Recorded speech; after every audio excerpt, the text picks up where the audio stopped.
ನಮ್ಮೆಲ್ಲರಿಗೂ ಕೂಡ ಶ್ರದ್ಧಾ ಕೇಂದ್ರ ಆಗಿರೋ ಧರ್ಮಸ್ಥಳ.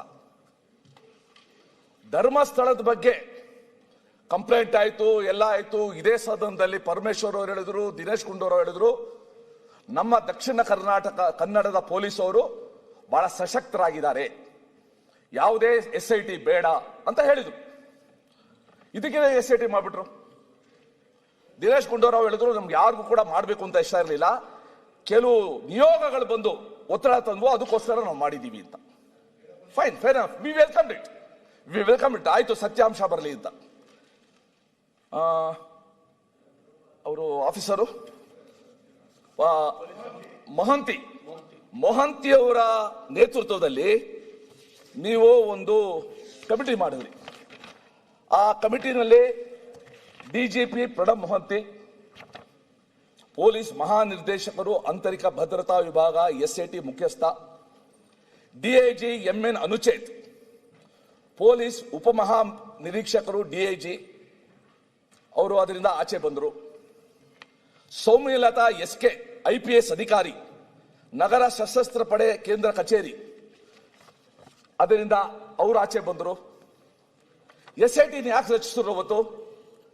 ಹಲವು ವರ್ಷಗಳಿಂದ ವರದಿಯಾಗಿರುವ ಅನುಮಾನಾಸ್ಪದ ಸಾವುಗಳ ಆರೋಪಗಳು, ಸ್ಥಳೀಯ ಪೊಲೀಸರಿಂದ ಪ್ರಕರಣಗಳನ್ನು ಮುಚ್ಚಿ ಹಾಕಲಾಗಿದೆ ಅಥವಾ ಸರಿಯಾದ ತನಿಖೆ ನಡೆದಿಲ್ಲ ಎಂಬ ಆರೋಪ, ಸಾರ್ವಜನಿಕ ಹಿತಾಸಕ್ತಿ ಅರ್ಜಿಗಳು ಮತ್ತು ಸಾಮಾಜಿಕ ಕಾರ್ಯಕರ್ತರ ಒತ್ತಾಯ, ಆ ಪ್ರದೇಶದಲ್ಲಿ ಒಂದು ಸಂಸ್ಥೆಯ, ಒಂದು ಇನ್ಸ್ಟಿಟ್ಯೂಷನ್ ಪ್ರಭಾವ ಇದೆ ಎಂಬ ರಾಜಕೀಯ ಒತ್ತಡ, ಈ ರೀತಿ ಮಾಡಿ ಒಂದು ಎನ್ಕ್ವೈರಿ ಕಮಿಷನ್ ಮಾಡಿದ್ರು.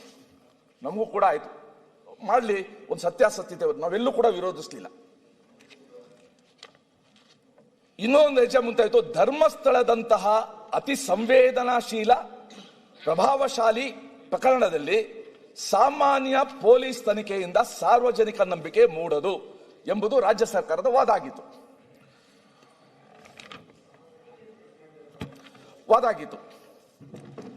ಈಗ SIT ಏನು ಸ್ಟೇಟಸ್? ಒಂದು ವರ್ಷ ನಾವು ಅವತ್ತೇ ಕೇಳ್ಕೊಂಡ್ವು, ನಾವು ಈ ಹೌಸಲ್ಲಿ, ನೀವು ಇಂಟರಿಮ್ ರಿಪೋರ್ಟ್ ಇಡಿ ಅಂತ ನಾವು ಪರಿಪರಿಯಾಗಿ ನಾವು ಕೇಳ್ಕೊಂಡು. But the government refused. ಇಲ್ಲ, ಮೈನ್ ಬರಲಿ, ಮೈನ್ ರಿಪೋರ್ಟೇ ಬರಲಿ ಅಂತ. ಈಗ ಸನ್ಮಾನ್ಯ ಸಭಾಧ್ಯಕ್ಷರೇ, ಒಂದು ನಿಮಿಷ.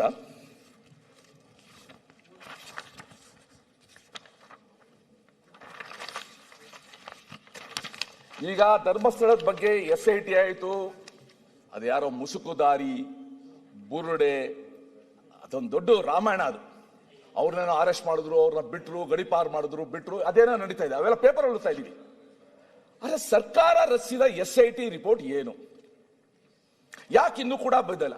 ಯಾಕಂದ್ರೆ ಇಡೀ ಜನ ಸಮುದಾಯದಲ್ಲೇ ಒಂದು ಶ್ರದ್ಧಾ ಕೇಂದ್ರದ ಬಗ್ಗೆ ಶಂಕೆ ಬರಂಗೆ, ಅಪನಂಬಿಕೆ ಬರಂಗೆ ನಾನು ನೋಡಿದ್ದೀನಿ.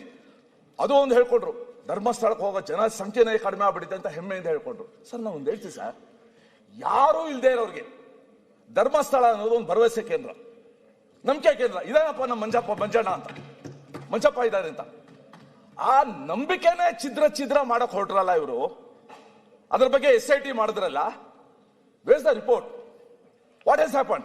ಇನ್ನೂ ಕೂಡ ಧರ್ಮಸ್ಥಳ ಕಳಂಕ ಎತ್ಕೊಂಡೆ ಓಡಾಡ್ಬೇಕಾ? ಗಡಿಪಾರು ಆದ ಆ ವ್ಯಕ್ತಿ ಅದೇ ಬೆಳ್ತಂಗಡಿ ಪೊಲೀಸರಿಗೆ ಇವತ್ತು ಕೂಡ ಚಲನೆಯನ್ನೇ ತೀರಿಸ್ತಾ ಇದ್ದಾರೆ. ಸುಪ್ರೀಂ ಕೋರ್ಟ್ ಹೋಗಿತ್ತಿದ್ದು. ಸುಪ್ರೀಂ ಕೋರ್ಟ್ ಅಲ್ಲಿ ಜಡ್ಜ್ ಹೇಳಿದ್ರು, ಇದು PIL ಅಲ್ಲ, ಇದು ಪಬ್ಲಿಕ್ ಇಂಟ್ರೆಸ್ಟ್ ಲಿಟಿಗೇಷನ್ ಅಲ್ಲ, ಇದು ಪೈಸಾ ವಸೂಲ್ ಲಿಟಿಗೇಷನ್ ಅಂತ.